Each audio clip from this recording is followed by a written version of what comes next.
So I'll get started. My name is Jodie Filigomo, and I actually used to be a cosmetic dentist right down the street off Windermere and Power. Real quick, let me introduce you.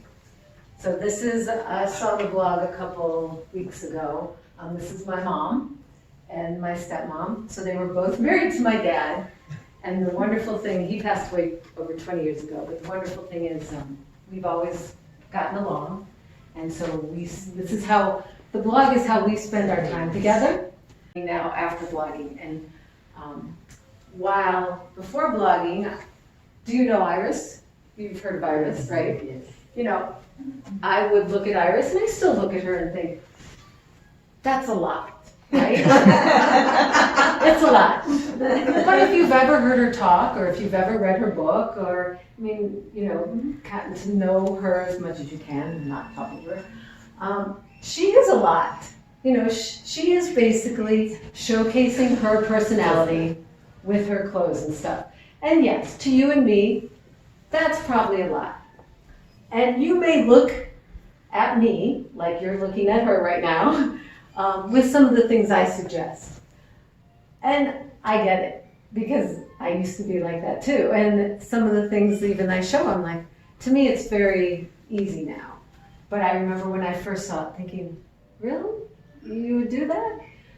But I hope you at least get a couple ideas. And like I said, just try it. Even if you think it would be silly, it doesn't hurt.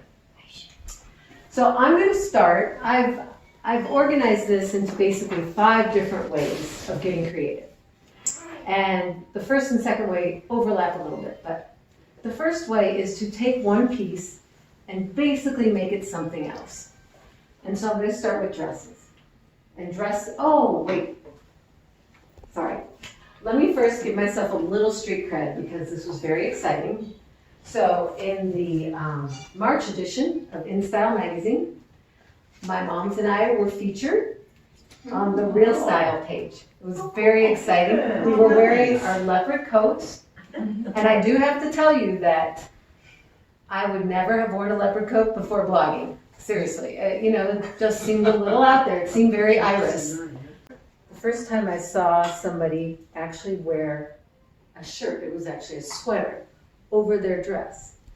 And so by doing this, what you do is you make your dress into a skirt. And so it can be a shorter one, it can be a long, it can be like a tunic. But basically then you're putting the focal point on the top, not as much on the dress. And obviously this doesn't work with every dress in your closet, with every top, you know, you have to play around. But I think it's good to play around in your closet for 2 reasons. One, because it saves you money. You know, you're not going out to buy something new, it's things you already have. But 2, it's actually been shown to scientifically make new pathways in your brain because you're thinking differently. Style that works best tends to be more of a shift or straight dress, of course. But even a flared dress, you know, if you had a shorter top, and even for the next couple of things, you know, it can work with different ones. That's where it helps to try it on, you know, take stuff out of your closet and try them on. Mm-hmm. So, you know, when we were getting ready for the cruise, I had emailed Nancy and said, you know, I think you should take this dress. We call it her butt-hugging dress. But it looks great on her, and she would never have picked this out before I went shopping with her. She goes, I don't know if I can do that with this dress, because, I mean, you can see it, it's got this panel here, and it's got this ruching. And so you may have a dress, you know, that you think, oh, this would just never work with something else. But I said, well, how about your poncho? And the poncho just worked great with it. Yeah. And so, and then especially with the necklace, like I said, then you concentrate there and you don't really notice the dress. So that's making your dress into a skirt. But then you can also make your dress into a top. And you can wear a skirt over your dress. Okay. Now, again, this does not work with every single one of them, but I love this for a couple of reasons.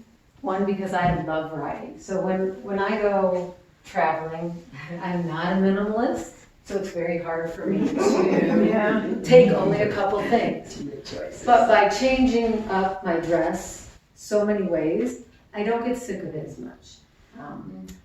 So Nancy will tell you she likes this method, or this thing of putting the skirt over your dress because she doesn't like it when you tuck something in and you move and it comes out. She's short-waisted, and so she has that issue. So having your dress in your skirt, basically, it really doesn't move as much. It may move a little bit, but it doesn't come out.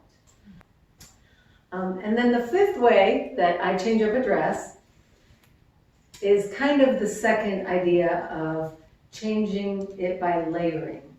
And I think we're usually pretty comfortable with putting a jacket or a cardigan over something. But sometimes I even forget to put something under it.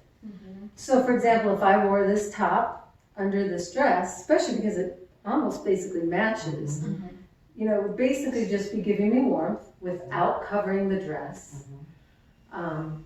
And kind of creates a different look. And I don't even think you would notice that it wasn't a long sleeve dress. But you can do this, it doesn't have to match. The layer underneath does not have to match. So I've done this before with the same shirt. I must love this shirt. With a t-shirt dress, to add warmth. And then all three of us did it on the blog one time with a white shirt, the classic white shirt that everybody has and everyone needs. Works great, especially under sleeveless. Just creates a different look. That's also great if you want to add a different color near your face. But what I love about blouses is that they can also be considered a jacket.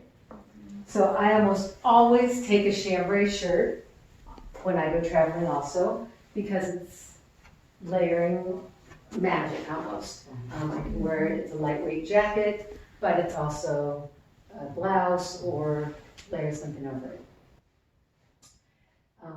The three of us did this with the white shirts too. Instead of just layering it under a dress, we layered it like a white jacket.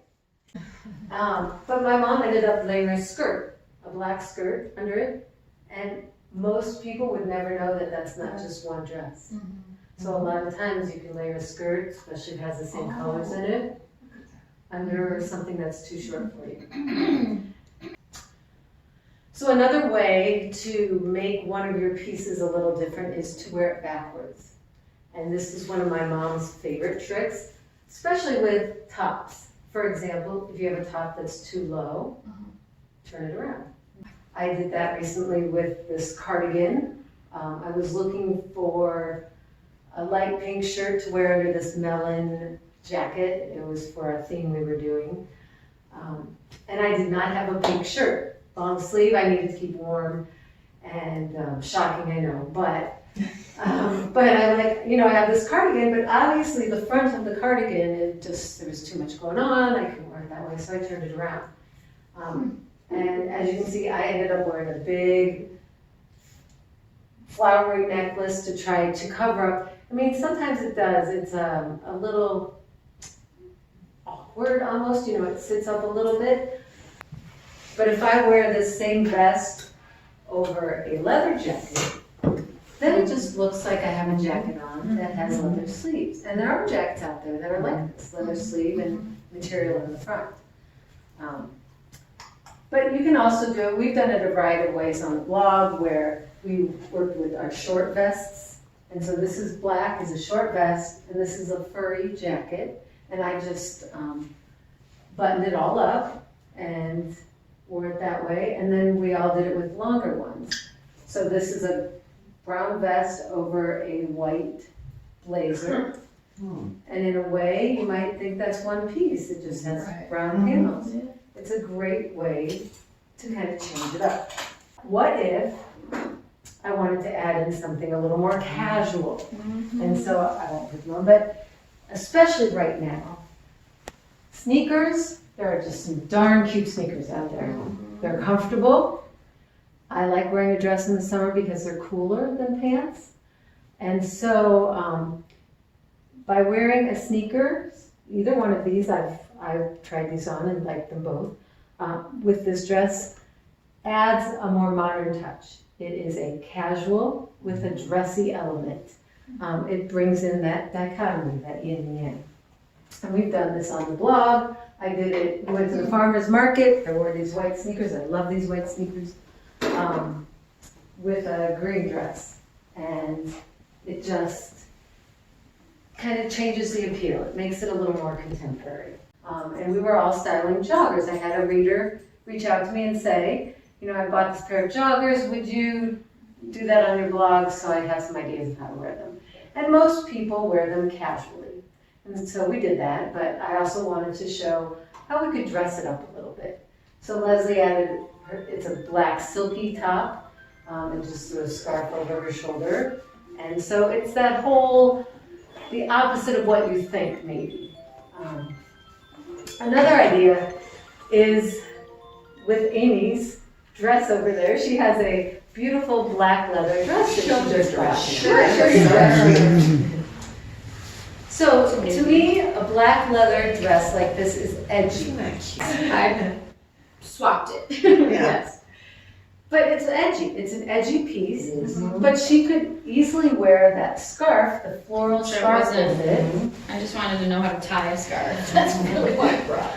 And that brings in a little feminine to the edginess. And bringing those different styles together is not always how we think, but it's a great way to increase what's in your closet, increase the options in your closet. Or to add the best. I know, I'm you excited just, about that best. whole thing is great.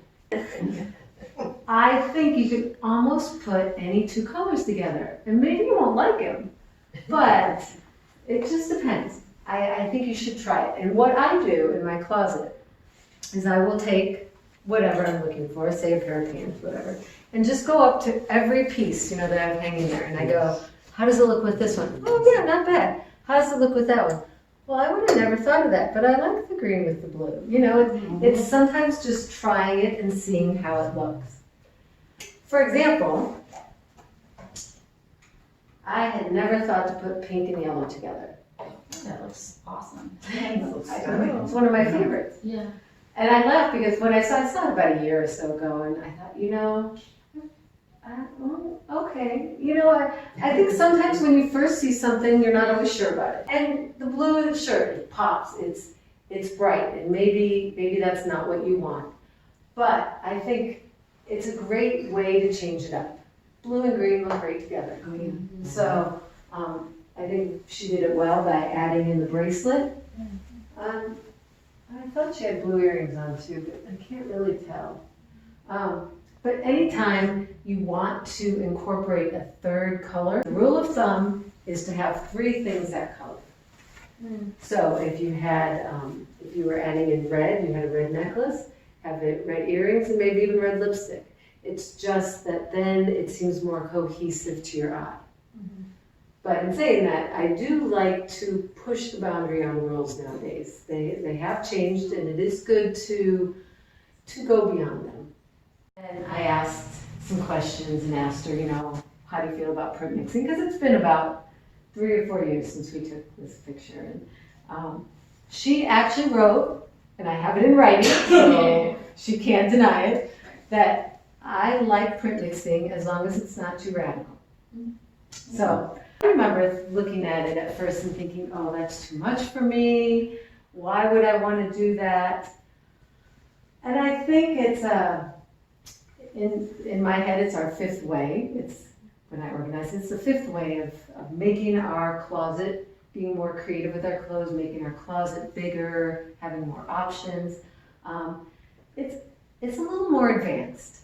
And so, but I love how she added in the blue, and even with the shoes. So she added in a 3rd color, which is not her first choice. But there's other ways to print mix too. Stripes are a great way to, if you want to try print mixing, to do it. It seems, for some reason, maybe it's just because I see it all the time, but that stripes seem to go with almost everything. And so I wore my stripes with a print scarf, and my stripes are black and white, and there's black and white in the scarf, but the scarf also has orange, and so it brings out a little more color. I would tell you that the rules have just gone out the window. And it is more about dressing to showcase who you are and to feel good. And we're all different, and so we should all dress different. I wanted to end real quick with a thought about perspective, because I was speaking with a bunch of my mom's friends, and one of the women was talking about how she just can't stand to see the news anchor women wearing sleeveless dresses and showing off their arms. And she said, and especially as we get older, you know, we need to cover those up. And I understand where she's coming from. And my mom is very much, you know, tends to cover up more now as she's gotten older because her body has changed. And you tend not to love that as much. But I want to try to put this into perspective for you. This is from Reader's Digest. It's called Color Me Proud. When my granddaughter Bethany was 4 years old, she visited my home for a few days. I gave her some crayons and pictures for coloring. When I looked down, I saw she had used a crayon to draw purple marks all over her legs. Bethany, what are you doing? I asked. Why, Grandma, she said, you have such pretty purple lines up and down your legs, and I wanted mine to look just like yours. That's great. That's cute. Since then, I've worn my varicose veins with pride, and they get prettier every year.